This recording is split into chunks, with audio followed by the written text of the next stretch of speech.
एक जगह सेवा कार्य की दृष्टि से आयोजन हुआ। लोगों ने अपने मित्र से कहा कि तुम इतने धनी आदमी हो, दो कुछ। कहने लगा कि अब सब लोग दे रहे हैं तो हमारा देना जरूरी है क्या? अरे भाई, तो सब लोगों का अपनी करनी का फल मिलेगा, तुम भी तो कुछ कर लो। अच्छा तो ठीक है, अच्छा एक काम करते हैं, क्या कल देंगे? ठीक है। दूसरे दिन आया 1 रुपया लेकर, पुराना जमाना, चांदी का रुपया, सो मुट्ठी में दबाए। अब सोचे दें कि न दें, दें कि न दें, दे देना चाहिए। अच्छा, फिर बोला अब जरूरी थोड़ी कि हम भी दें, इतने लोग दे ही रहे हैं। फिर अब जैसे जैसे देने का मन आवे वैसे मुट्ठी और कड़ाई से बंद करे, लेकिन सोचा अब दे ही डालें। अब आध घंटा तो यही सोचता रहा, दें कि न दें, दें कि न दें। फिर सोचा देख लें एक बार, फिर तो ये देखने को मिलेगा नहीं। सो जैसे ही मुट्ठी खोली तो हाथ पसीज गया था, दिल तो नहीं पसीजा, हाथ पसीज गया, पसीना आया।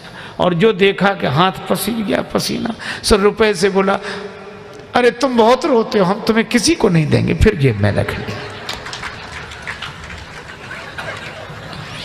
एक वे हैं जो छोड़ते नहीं। हाँ, मुझे एक संत कथा सुना रहे थे। एक सज्जन का नाम था दानचंद।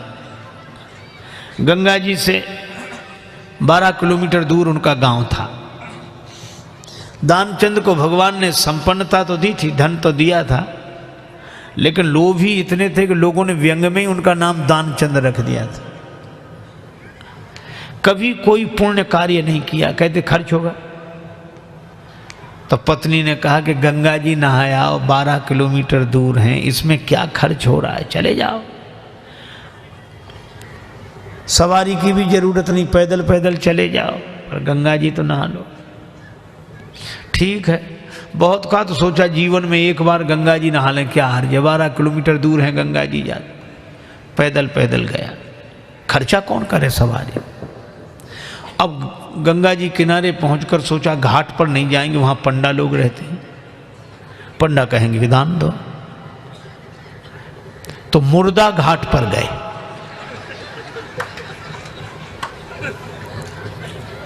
मुर्दा घाट तो खाली रहता, कभी कभी दुनिया में अपने घर में कोई सीट खाली करता है तो मुर्दा घाट भरता है, बाकी तो खाली है। सोचा ये ठीक, न पंडा का झंझट, न दान का, न पुण्य का।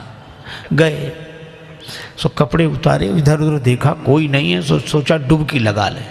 सो जैसे ही प्रवेश किया, डुबकी लगाई। अब कथा बड़ी सुंदर है। भगवान को हंसी लगी कि इतना लोभी आदमी नहीं देखा। तो भगवान ने सोचा कि चलो आज हम इसको छकाते।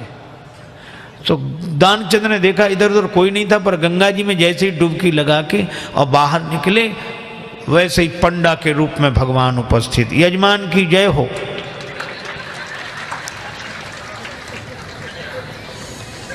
दानचंद बोले तुम कौन हो? भगवान ने कहा कि हम पंडा हैं, संतोषी ब्राह्मण हैं, इसी घाट पे पड़े रहते हैं।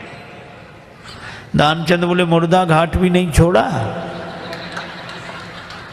पंडा जी बोले हम संतोषी ब्राह्मण हैं और घाट पर तो और पंडा लोग रहते हैं, हम तो यहीं पड़े रहते हैं, और हमारे लिए कोई ना कोई आप जैसा यजमान आ जाता है, 1-1 वर्ष तक का खाने पीने का इंतजाम कर देता है। दानचंद बोले 1-1 वर्ष इंतजाम? हम एक दिन का भी नहीं कर सकते, एक समय का भी नहीं।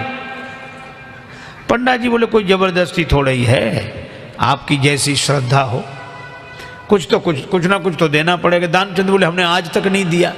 पंडा जी बोले आज तो देना पड़ेगा। तो अब सोचा क्या करें, बोले उधार दे रहे हैं। उधार? हाँ। कितना? बस वो 1 धेला, उन दिनों चलता था 1 धेला, बस 1 पैसा। भगवान ने कहा चल दिया, तो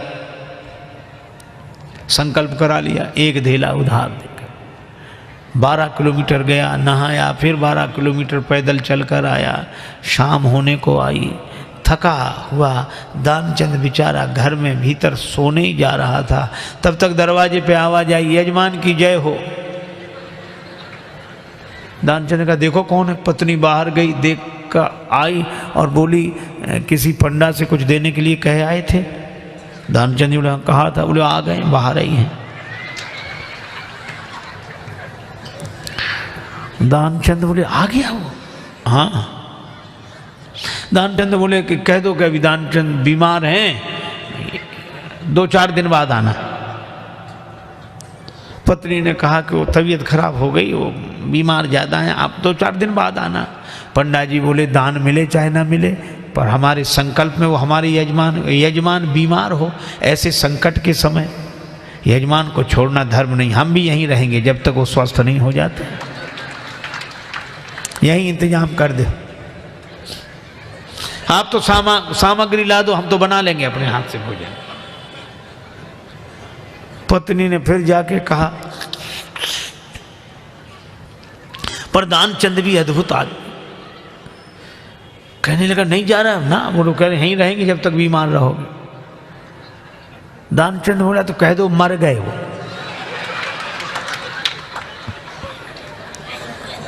तो ये ऐसे कैसे कह दें? दानचंद बोले तुम कह दो हम श्वास रो के पड़े रहेंगे। पत्नी ने झूठे जाकर रोते हुए अभी अभी चले गए, वो समाप्त। पंडा जी बोले चले गए, मर गए? अरे राम राम, लेकिन यजमान का जब तक अंतिम संस्कार ना हो जाए हम कैसे जा सकते? और तुम कहां बुलाती फिरोगी लोगों को, गांव इतना बड़ा, हम ही सबको खबर किए देते हैं। अब पत्नी बहुत कुछ सुनो सुनो पंडा जी, तब तो अमित रूप प्रगटे ते ही काला, पूरे गांव में कह दिया कि दानचंद चले गए चले गए। अच्छा, लोग सचमुच इकट्ठे हो गए और भगवान को भी मन में हंसी लगे, ऐसा जिद्दी आदमी श्वास रोके पड़ा। लोगों ने उसे मुर्दा समझकर उठाया।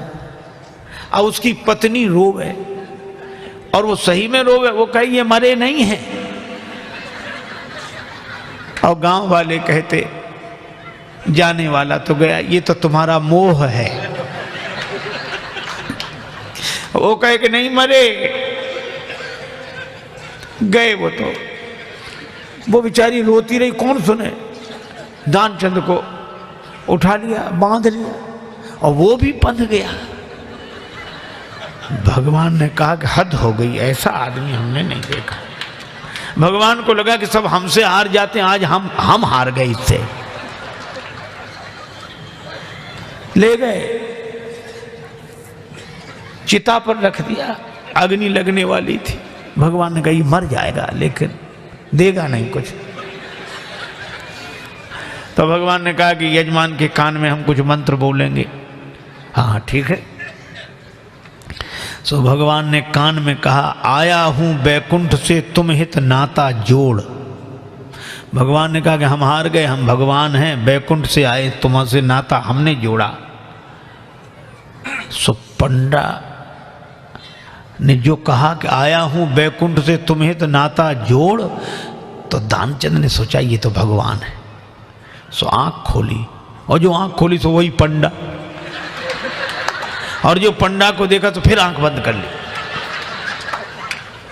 भगवान ने कहा कि हम तुमसे कुछ नहीं लेंगे, मांग ले हो वरदान कछु, तुम ही हमसे कुछ मांग लो।